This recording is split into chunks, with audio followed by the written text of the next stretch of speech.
Hi, and welcome to the latest episode of YBE, Young Black Entrepreneur, with me, Karaboche Mukwape. It's good of you to spend time with me again today. We have a question today from Ben, and Ben says the following. Hi, Karabo. I'm really confused about what to do. I'm starting a business, I'm busy launching, and a friend of mine would like to join me in the project as a partner. He has a little bit of money and he wants to go 50-50 on this project.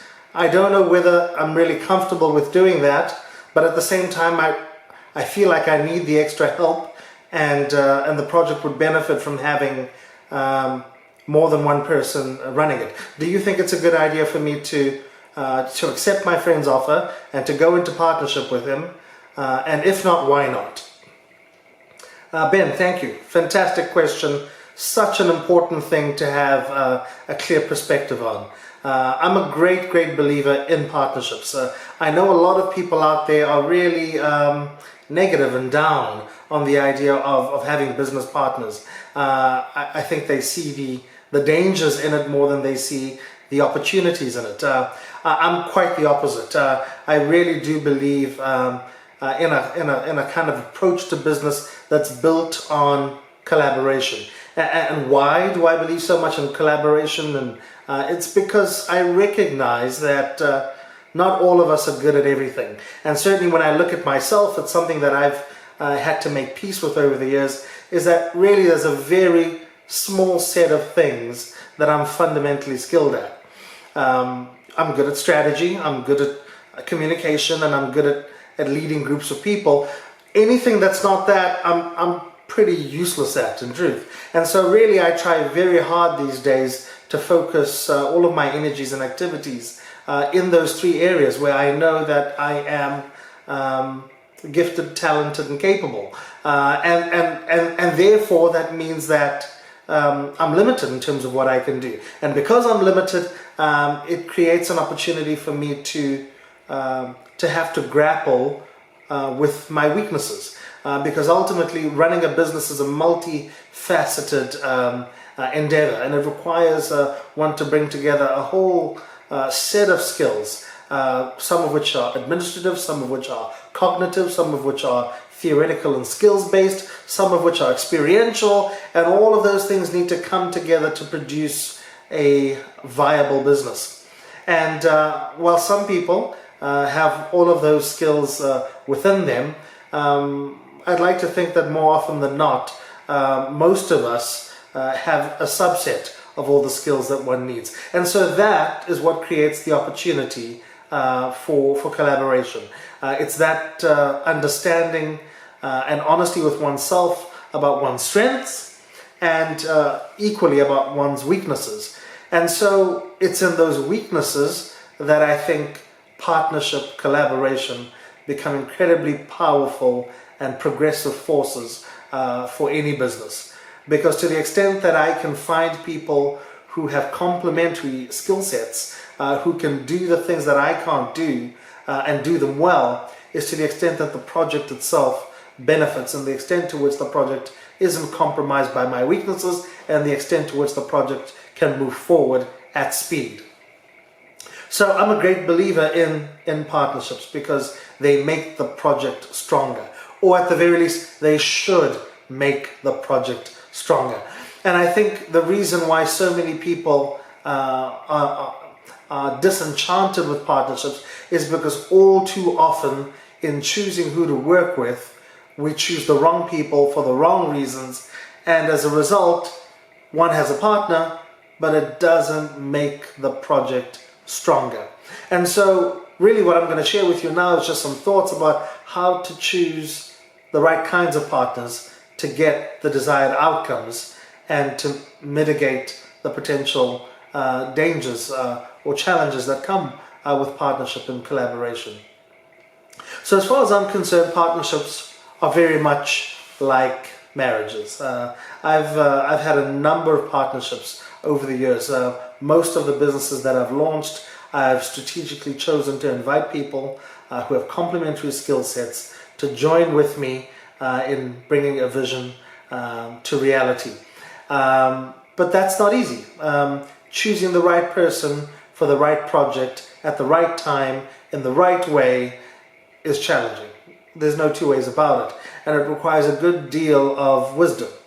But finding a partner, someone who's going to choose to spend the rest of their life with you and become your wife or your husband, as the case may be, well, that's not easy either. And so I think to the degree that one takes a good deal of care, at least one ought to take a good deal of care in choosing a partner, a wife, a spouse, that same degree of care is needed in choosing a partner or someone to collaborate with, and certainly someone to share equity with. So, if I look back on my single life, which I must say I don't miss. I'm a very happily married man, and I don't miss being a bachelor. But if I look back on being a bachelor and what characterized many of the relationships that I explored during that time in my life, what appears to me as a common theme is an absence often of mutual admiration. And this concept is really key to me in how one thinks about partnerships. Mutual admiration is, I appreciate you as much as you appreciate me. I need you as much as you need me. And if I look back on so many of my failed attempts at relationships, more often than not, if not in every instance, the fundamental flaw to those relationships was the fact that the girls that I liked didn't like me. And the girls that liked me, all too often, I didn't particularly like myself. And so it was that lack of mutual admiration which presented itself in the rejection of an invitation to a date, or presented itself later in the relationship, ultimately was fatal to many of those projects and endeavors. And so the same is true for partnerships. Partnerships fundamentally fail, in my assessment, when there isn't sufficient or ongoing mutual admiration.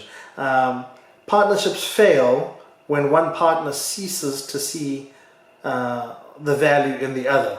Partnerships fail when I stop appreciating my colleague, my partner, my collaborator.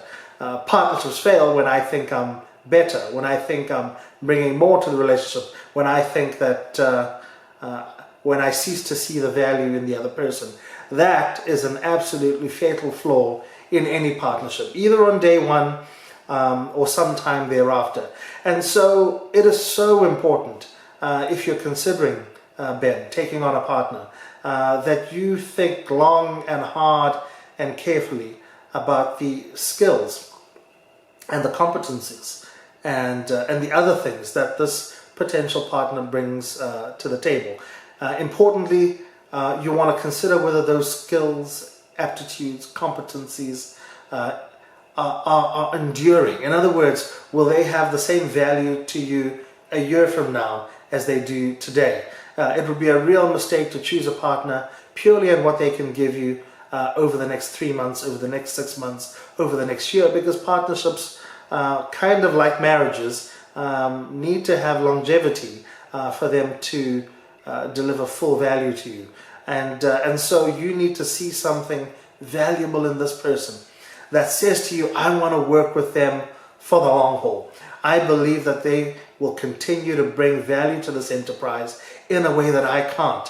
And that I'll continue to bring value to this partnership in a way that they can't. And to the extent that that's true is to the extent that this partnership that you envisage has every chance of working out. And so I'd ask you to have that very honest conversation first with yourself about your potential partner, and also together with your partner. It's really important that you have a sense that they see you as valuable, that they see you as indispensable, that they feel that they need you as much as you need them. And if that's true, there's every chance of you guys succeeding in this enterprise together. Apply wisdom in making this choice. Don't knee-jerk it. Don't do it quickly. Don't do it for purely short-term considerations. Don't even do it for money. Whatever little bit of money you think your partner, potential partner, might be willing to put into the project on day one. you need to make it on a much more enduring basis. Mutual admiration, mutual value, long-term, um, a long-term collaboration being the outcome that you want. So don't be down on partnerships. Don't let people scare you. Partnerships can work. They can be beautiful. They can be fruitful. Many of the biggest companies in the world today are built on the backs of founding partnerships that brought a key mix of skills and competencies that neither one of those people would have been able to have brought by themselves. I've seen it, I've done it, and I've been very blessed over the years in that for the most part I have a number of ex-partners, but I don't have any ex-friends, which is another thing that people are afraid of, which is partnering with people they know, people who are their friends. My view on that is, if you can't trust your friends, well then who can you trust? Does that mean that those friendships won't come under strain through the process of working together? No, they will come under strain through the process of working together. But if you're mature, if you're honest, if you're willing to hold each other accountable, then even those partnerships with people that are close to you can work and can prove fruitful. So I encourage you to explore this possibility, to explore it on the right basis, and to explore it slowly, and ultimately let this idea of mutual admiration be your guiding principle. Ben, I hope that helps. I hope that helps give you a framework around which to think about this, and I wish you and your potential partner the best in your endeavor. I really believe you can succeed together. Thank you to all of you for joining me for yet another episode of YBE with me, Karaboche Mukwape. If you have questions, please drop me a line, send me a message, and I'd be happy to help you with any questions you might have about the business that you're running or the business that you hope to launch. A great evening to all of you. Thank you.